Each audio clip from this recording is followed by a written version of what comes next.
welcome to the dungeon. You are listening to the Dream Warrior Review, episode 28. I'm Kurt Thomas. I'm Mick Strawn.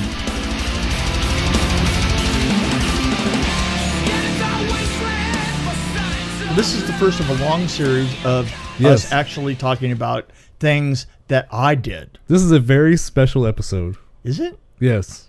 I don't know if it's all that special. Because we're finally doing one of your movies that you worked on. Okay. And you probably did this under protest because everybody's been telling you to watch this movie. Yeah, I know. I have no idea. Because you don't watch your own movies, do you? I don't. I'm going to be honest.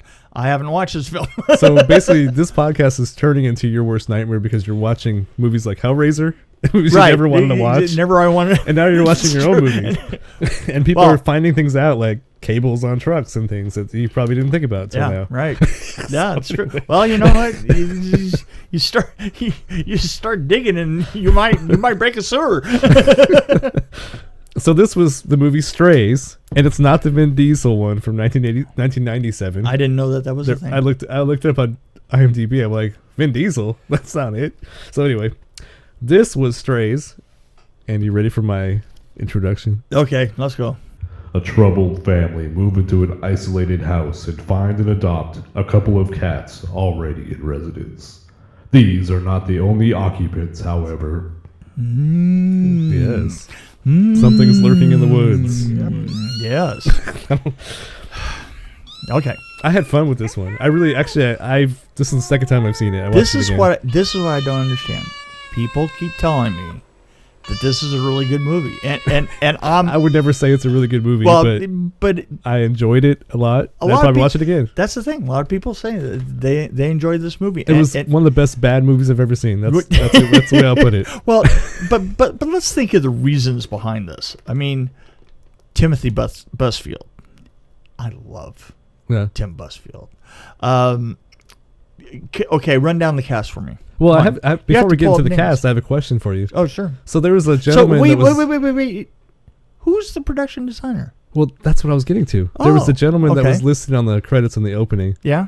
And it was MICK, Mick Strawn. I was like, well, who is that? Because I do a podcast with MIQ Strawn. And I'm thinking, if there's people out there looking up Mick Strawn, trying to find his podcast, how are they going to find it if they're spelling it wrong? See, I'm bringing up all that crazy stuff here. You know what? You're just digging stupid stuff now. But you see my point, though, right? Yeah, I do. I mean, so I've started putting our tags as both Mick, MICK, MIQ, so that way. Yeah, I always just did it both ways. I mean, it totally 100% was absolutely random. And I saw another name in the credits. Yeah, CJ Strawn. Was she in this? It was on the credits as set painter, right? Set painter, yeah. Set painter, right? Yeah, yeah, that's right. She, I did a lot of times have her come in and paint my sets. Yeah. Oh, that's cool. Right. Yeah. Okay, so this actually, Timothy Busfield. I mean, he's actually, I like him. Kathleen Quinlan. Yeah. Right. Kathleen Quinlan. Claudia Christian. Yes. The zoned out stripper on The Hidden. Right. Yeah. Yes. Yeah. I didn't make that connection until just now. Oh, really? Yeah. Yeah. She's awesome. I love her. She's really good. And the cats. Oh God, the cats. So obviously they weren't feral cats; they were just house cats, and they made the big one look feral because by putting something on them, and putting gel or something on them, right? And they pissed him off a lot, make his ears go back.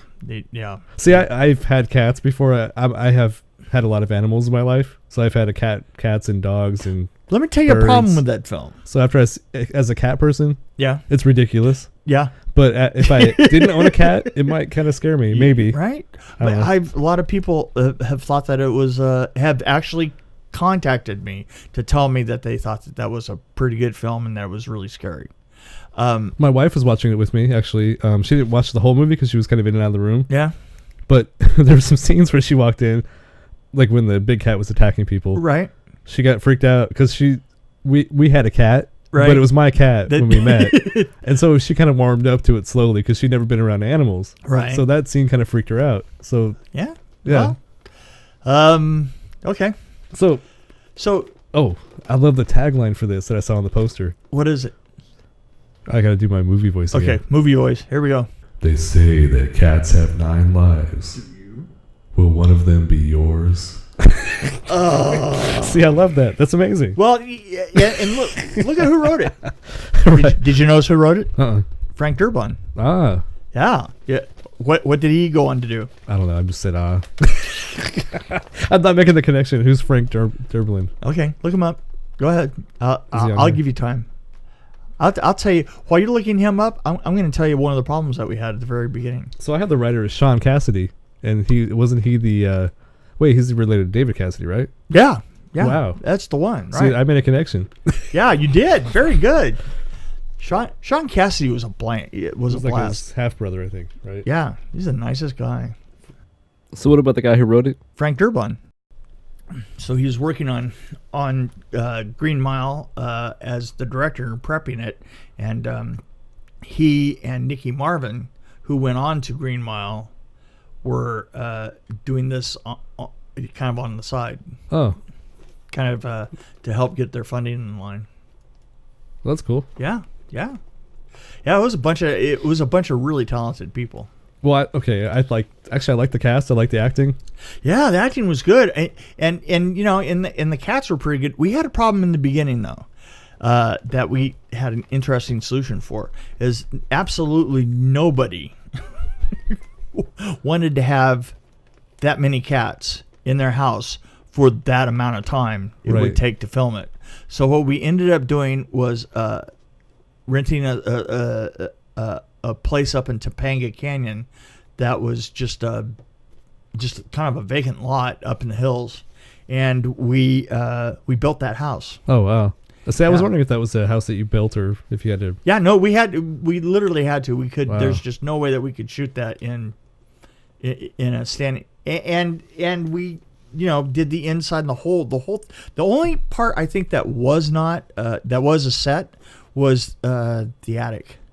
The attic. So I like what couple things. One thing about the attic I liked was the big fan.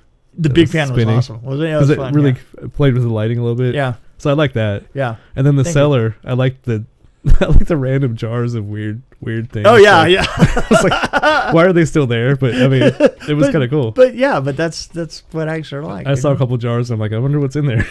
Yeah, and it was all got it all tacked down and everything, and and that house we just we built it up and then beat it to pieces. Yeah. It was no explosions though. But I had a crazy crew up there, and you have to be crazy to spend all that time with all those cats. Oh yeah, absolutely. And and you have to understand all the incredibly weird, different stuff that was involved in that. Look at the complications you have. Yes. You have a storm. Yes, the storm. So why was it so heavy? Why was the storm so heavy? So you have water was dumping. Oh yeah, wasn't it though? I mean, completely. They wanted to do everything right. Like the size of fists. So it was. Well, the interesting thing is the guy that did the storm, the guy who did the special effects up in there, was had just come off of a film, the one with the fire. Backdraft. He just come off of Backdraft. So I think that still in his head, everything was huge. Everything had to be huge. Everything had to be huge. And he just absolutely drenched that place. And you have to, so we're up in Topanga Canyon. We have 30 cats that we're working with. We have two twins. Yeah, the twins that played the girls. We have the twins that played the girl. And we have, and storms. Special effects. Mm-hmm. And the thing that they say is any one of those elements, they say, well, then that's a complicated film. If you have kids are complicated. If you have storms are complicated. And cats are complicated. All of them together. Cats are more than complicated, yeah. Freaking nightmare, my God. But you could come up that canyon, and what they would use for the cats is they use clickers. Those the little metal crickets, right? I see them in war films. There's a movie, I can't remember what movie it was, but it was a war movie where they're doing the clickers. Right, clickers. And what they would do is they would take a clicker and they would trim the piece of metal in there so that it would vibrate at a different frequency, so that when it clicked, it would sound different. and all of them, and so everybody would be calling their cats that are trained to do this particular thing at the click. And so you would walk up at night. I swear to God, I'm still to this point, man. To this point, I still hear one of those clickers, and it absolutely raises the hackles on my back of my neck. It's like, ugh! So do I have one? Because they were. So there would be no sound on the set except for the lines, and then you hear. Oh, jeez. Trying to get a cat to do something, and the rain caused mud, and I think at one point we got behind. I think that we were only, out of a 40-day schedule, we might have been 3 days behind. Oh, wow.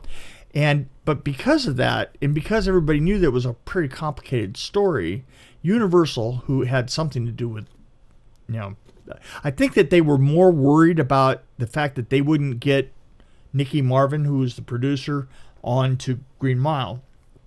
So, and Timothy Busfield was always really heavily locked in. Yeah. Well, he was in a lot of stuff. He was in a lot of stuff. Oh my gosh. At that time, that guy was everywhere. So they sent out an efficiency crew. Efficiency crew. Oh my God. That sounds because we're 3 days. We're 3 days behind, and in the last week they sent out an efficiency crew. Now, and we wound up shooting for 2 weeks more, and the efficiency crew was hilarious. They were funny. I mean, these guys were idiots, and the ideas that they came up with sounds like corporate America. Oh, it was all the way, and it was just the things that they come up with would be like this. Well, okay, now you're gonna have to film in you haven't built the set yet for the basement. Remember, there was basement in it. Yes, right? the cellar. The cellar, right? And so one efficiency expert's idea was that we could take the cellar and build another one that's exactly like it right next to it, so that they could have time for the cats to reset. Which I did not know that you needed to reset a cat. So right. The thing is that nobody wanted to compromise on anything, and so you would always get the star. Would always, very rarely did you see the clean cats, right? Just a clean shot of cats. No, it always had one of the stars in it, and because of that, then you had to pull the star in. You couldn't shoot at the same time. So you'd pull the star back, I'm telling you, and then that kind of math got going, and when that math got going, things really, really got fun. And we were building stuff all over this canyon, and like little versions of rooms here and stuff like that. Wow. And the thing is and every one of them turned into a further and worse trap. It's like I gotta tell you something. It was so much fun. It was hilarious. I just watching these guys just go and the thing is there was this one guy, I cannot remember his name, but I said, well, what are you guys coming here for? And he goes, oh, well, you think you're f***ed up now. Wait until we get going. And right. And I swear, every time I would come up the road, and I would see him there like that, and I look him right down, and he'd be like, yeah, see how bad this is gonna get. And he was one of the experts, quote unquote. Oh, yeah. It was great. It was great. Oh, I had such a good time. But and at one point we had Sean Cassidy was really into, I think Sean and his brother David, right? They were such opposite people, because Sean was this totally into riding bikes, and was a diet freak and all the rest of that. And there was one day where the mother and Sean and Dave were all on the set, because they actually lived pretty close to, where we were doing it up there, and Sean come in on his bicycle, and the rest of them drove up, and I got to meet Shirley and Yeah. Dave and Sean, and then they were just such sweet people. And Sean was really sweet, but it was weird seeing the two of them together, and you knew, even then, you totally knew that one kind of went one way with Stardom and the other kind of went the other. Right. Yeah. You know. Yeah. And Sean still writes to this day. He wrote for TV for a long time. Huh. You know. So he was a producer. He did a lot of producing, a little bit of acting here and there. But was he a singer too? Yeah, he was. Yeah. They were both singers. No, they were both big in the 70s. They were singing together, right? What? Did they ever sing together? I don't know. I think it was kind of a different thing. Different kind of music. But obviously. They were both like teen idol kind of stuff. That's what I thought. I only knew more about David Cassidy. I don't know why, but probably because of what you said. Yeah, well, and Shirley Jones was really cool. Yeah, Shirley Jones. She was really super sweet. So do you know what this movie reminded me of? What? Did you ever see the movie Frogs with Ray Milland? No. It's one of my dad's favorites because he actually did. He's into science. So basically he did his, when he got his PhD, he was studying frogs. Oh. So one of his favorite movies is Frogs. It's a horror movie about all these frogs that attack people and kill people. But they're like actual frogs. So can you imagine kind of wrangling those? Resetting frogs? Oh, yeah. That had that kind of feel to it. You know, this guy in a house and the frogs were taking over the house. I remember they used to describe, that film. People always get their own tagline when they're working, and people would say this. It's like birds with cats. I can see that. It's like birds with cats. And there was a lot of Amityville kind of feeling. Yeah. And then I didn't even say a watered down version of Pet Sematary. Oh, you're maybe like a the mysterious appearance of the big cat, the big main cat. Yeah, the made for TV version. See, I kept thinking made for TV when I was watching this. Oh, really? Yeah, and I was like, was it made for TV? I had to look it up because I didn't know. Was it made? Yeah, it was made for TV. And I think it was because I noticed that there were fade outs. Yeah, no, that's right. Yeah. It's a different camera style. But the other thing is we kind of like developed this, and not we as in me, but Jock Haken, the DP, who's a good friend of mine. Jock was the DP on Nightmare on Elm Street. Whoa. The original. Yeah. Yeah. And he was on The Hidden. And surely enough, he wound up on this too. And it was great because this was 91, right? So it was after that, right? After you're right. I think after you're right. Yeah. So he's he made this kind of cat rig. That was see, the thing is you couldn't use a Steadicam. That was Steadicam. Yeah. Well, I had something about that too. I was thinking about the Steadicam. Mm-hmm. It was actually almost moving too smoothly and too quick.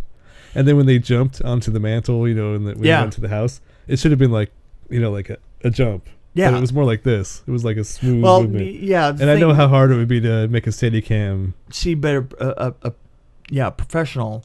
And then how would you get it close to the ground was the other question. Well, you see, because Steadicams aren't that low to the ground, they have that counterbalance. Yeah, they basically just built a counterbalance system that had a shock absorber wheel.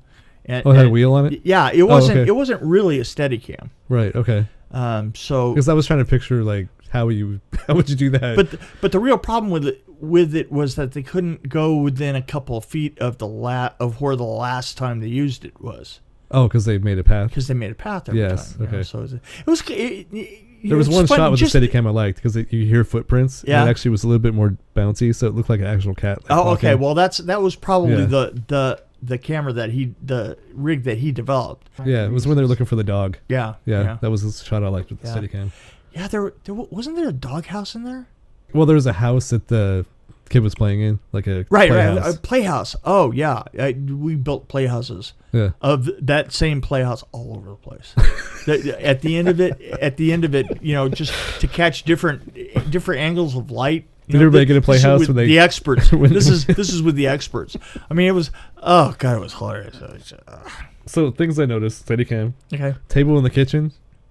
I like this table. For some reason, I kept thinking, because I've had cats before, this table, I don't know if this was intentional or not, but the table that had all the pots hanging above it looked like a cat tree. because they had those little platforms. Like I've still got that table. It's crazy. That table was our dining room table for years. Was it? Paula had painted the legs. Oh, okay. Yeah, didn't it have a green top?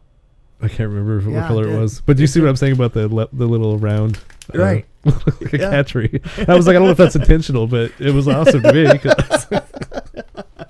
Yeah, the table.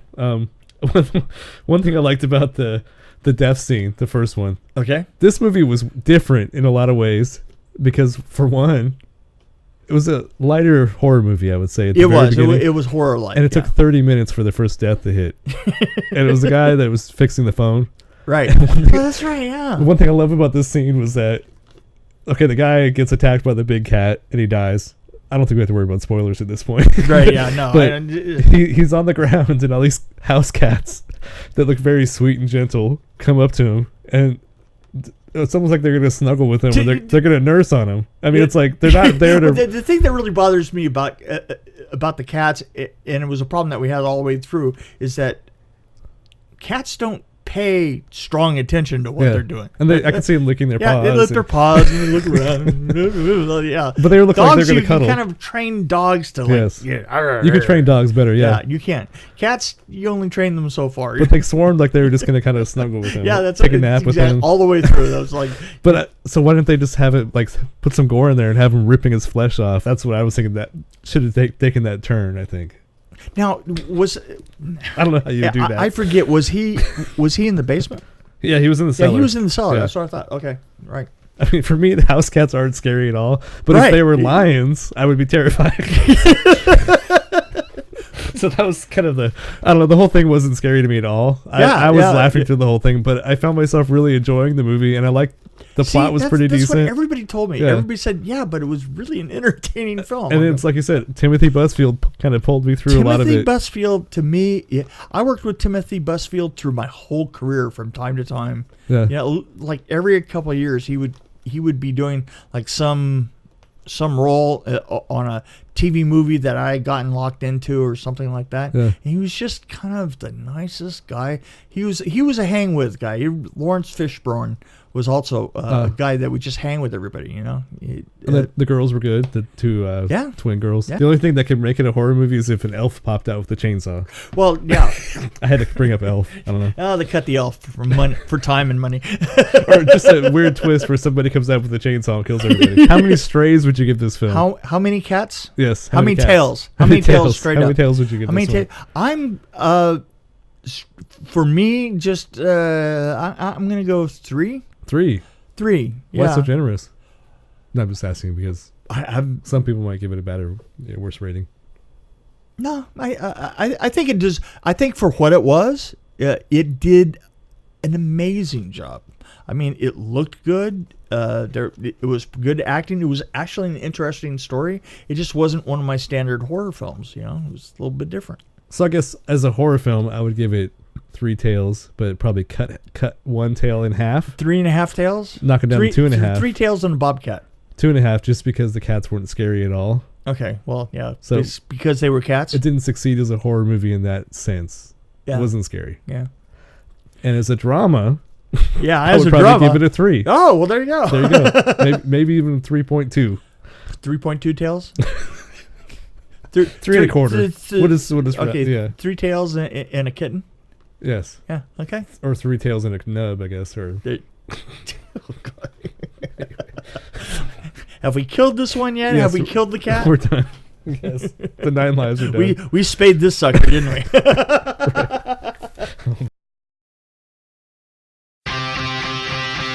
Thank you for joining us on the Dream Warrior Review. As always, you can reach out to us on email at dreamwarriorreview@gmail.com, or you can find us on Facebook and Twitter at DWR Review. For now, thank you for joining us on the Dream Warrior Review.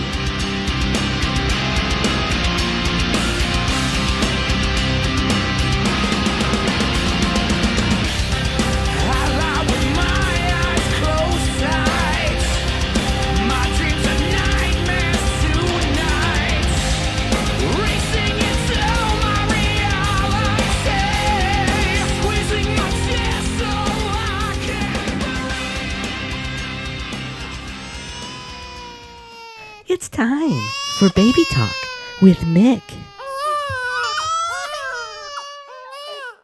Here's something that scared me in the movie more than the cat scared me. Okay. Even the big cat. Go for it. The fact that the mother was feeding a daughter a bottle to take her nap.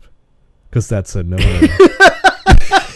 And then also, the crib was padded very well, which is also a no-no nowadays. See, I know this as a new dad. I know that you're not supposed to have a padded crib. Let me stop you right there. Go ahead. Let me tell you that every 10 years, everything that was a no-no 10 years ago in raising children will be a yes. And it flips every 10 years. Right. So it just depends on where you are on that cycle. There you go. See? Yeah. You know? But I was terrified by that. I mean, she's giving her a bottle and she's going to lay down? We always put our kids on their stomachs, probably. Stomachs, yeah. Then we killed a few of them off. And then all of a sudden it's like, oh, we put them in her back. You know? Survival of the fittest is what they called it, right? Back in my day, I'm bringing out the voice. Back in my day, we didn't have cribs. We didn't have kids. You know, we'd put the kids on the roof of the car, and then just take off. And yeah. I wish they had those car seats still that flip down. Because 5-point harness is a pain in the ass. Oh yeah, right. No, there was this one car seat that we had back in the 80s that it was just this triangular foam thing, with 2 straps on it. Yeah. And you just put it in like this, and it had a spring load to it, right? So when you put it in, the spring load would move it back, and it would be like locked in with straps going this way. It was the coolest thing ever. Yeah, that sounds cool. Yeah, evidently it killed a lot of children. So obviously you could tell I wasn't really into the scary parts of this movie because I was obsessing over noticing cribs things like cribs. And that girl was way too big she was way too big to be in a crib. She was probably 4 or 5. She should have been in a regular bed. Anyway, and why was she drinking out of a bottle? I was thinking about child care. Well, how about diapers? So child care was what I was obsessed with for strays. See, in our first kid, we used real diapers. It was that long ago, yeah. We had a diaper service. Yeah, see. Yeah, it was a while back. I was actually kind of toying with that idea, but my wife shut that down really fast. Yeah, it's disgusting. Because they still have those diaper services. Do they up here? Yeah. I've never... There's one here that I looked into. Wow. I personally think for the environment, that's just the best. And then I was thinking I'd probably be the one to have to clean them if we didn't have a diaper service. Yeah, well, there you go. We're done with that one. But, no. Hey kiddos, tune in next week when Nick Strawn talks about pacifying on Baby Talk.